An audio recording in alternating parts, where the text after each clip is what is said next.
Dirty Tales, written by William J. MacLeod and Alexander G. Smart, narrated by William MacLeod. Chapter 1.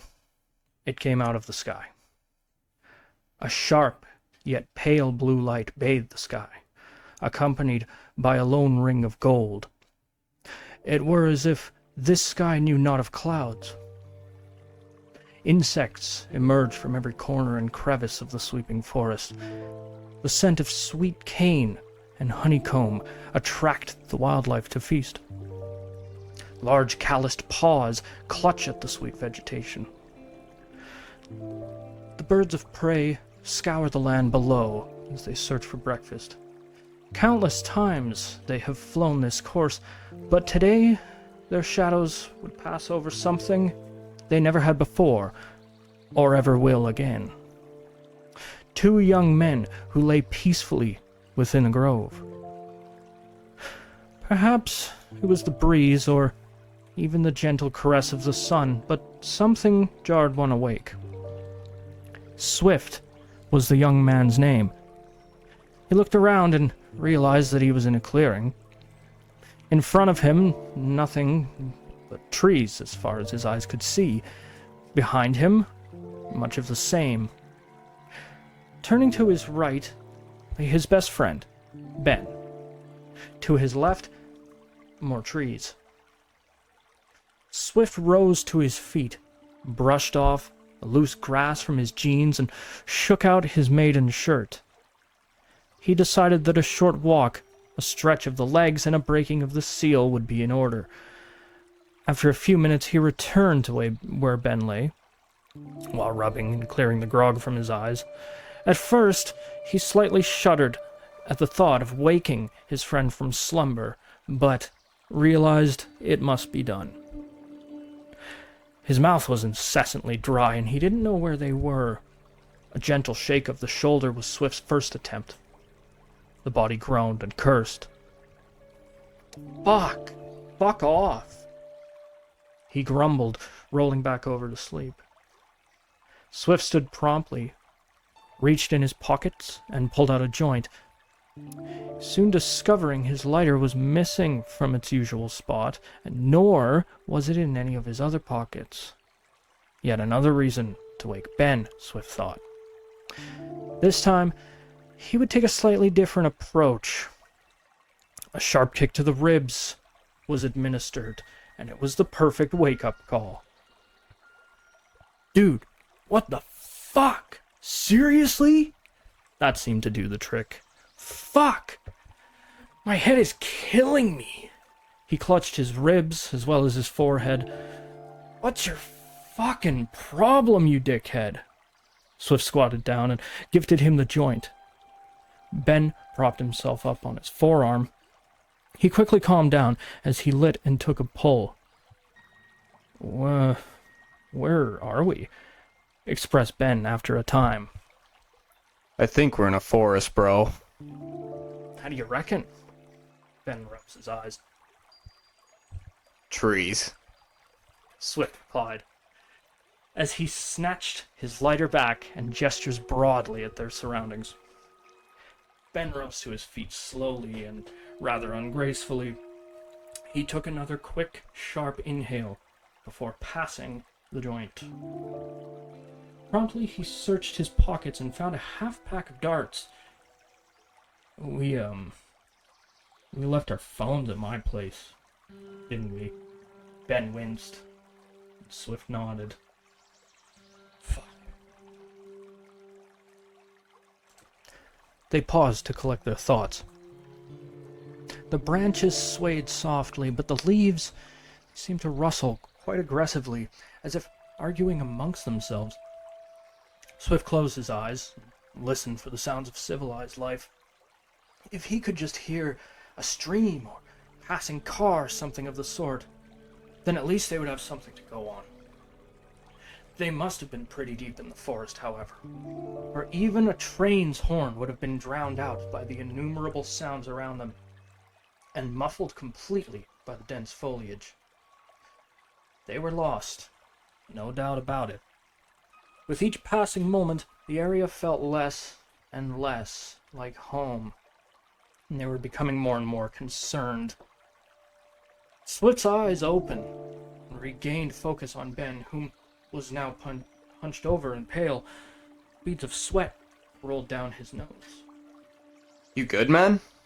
Ben didn't speak, but held up his index finger in response. He scrambled to a nearby bush in an effort to spare Swift's eyes and his nostrils. The sound of vile retching was heard. After spitting and cursing and other manner of foul noises, Ben emerges from the brush, index finger yet raised, followed soon after by the rest of him, expressing that he was better now. At last lowering his hand from what he considered the universal 1 second gesture. He reached out his arm to receive the already incoming joint. Yeah, that's yours now. Swift said. Ben hesitated before taking a pull. Two opposing thoughts were in his mind. The first one was, if you smoke this, your head is going to hurt a whole lot more than it already does. The contesting argument, however, fuck it, which ultimately ended up winning this short debate.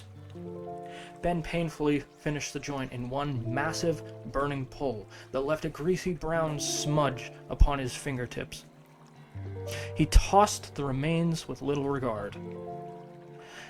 Ben glanced up anxiously at his friend and asks, "What now?"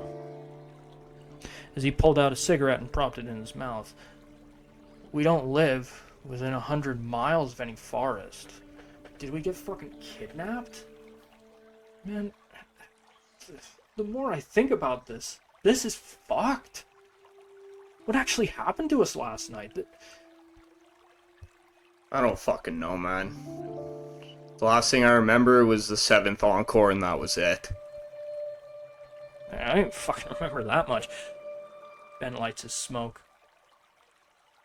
Listen, man, I think we pretty much have to take a shot in the dark here. Let's pick a direction and just go.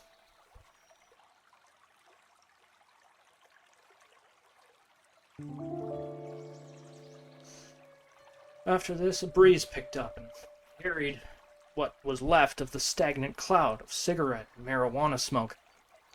Carried it across the clearing and over the trees' tops, headed north. It dove down hard and fast, crashing into the forest floor. The leaves scattered and the scent dispersed. A large bear-like creature rips open an insect hive with hooked claws. The colony swarmed and stung at it, but the beast's fur was far too thick for their assault to be felt even slightly. The bees followed their queen in retreat and were forced to find a new home. As the animal's long snout drank its prize, sweet nectar. It had been gathering fruit all morning in a large burlap sack. Where a normal bear would have had 4 appendages, this creature had 6, and it used the set in the middle, closest to its torso, to secure its findings. As it snacked on a large hunk of comb, it caught a new scent that made it perk its head most unusually. "What is it, my friend?" called out a rather lively older man, who was standing on the ground looking upwards. He was not left wondering for long, as he then picked up the aroma for himself. "Euphenia?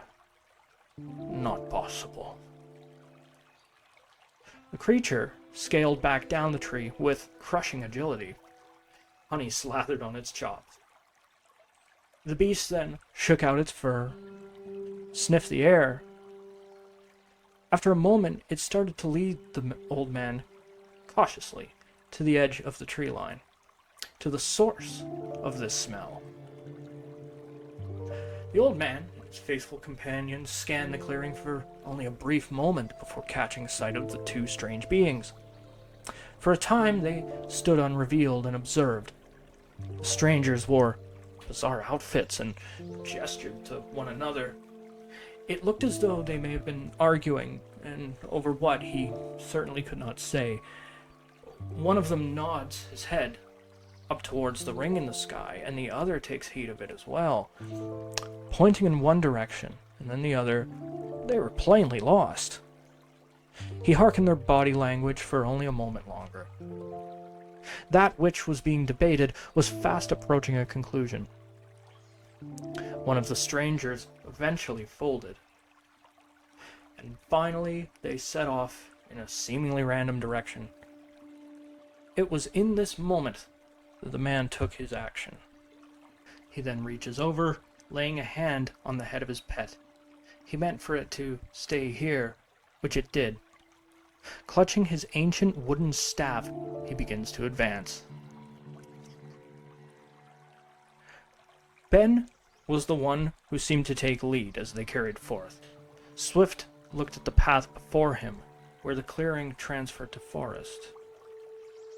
Dude, I think I'm still coming down off that acid. Bro, where did you get acid? Was it from that fucking Grebo guy? Swift asked. Yeah, it was. You did it with me, remember? Ben asked, as they passed by some profoundly colorful shrubs. Swift glanced at them once, and then did a double take. He hadn't the slightest idea what it was he was looking at. The colors were vibrant, more so than anything he had ever seen in his life. He was fond of reading up on different plants in his spare time, but most of this vegetation was unworldly and incomparable to any that he had studied. Their constitution and size, as well as the proud lengths at which they stood, it was nothing short of epic. What the fuck?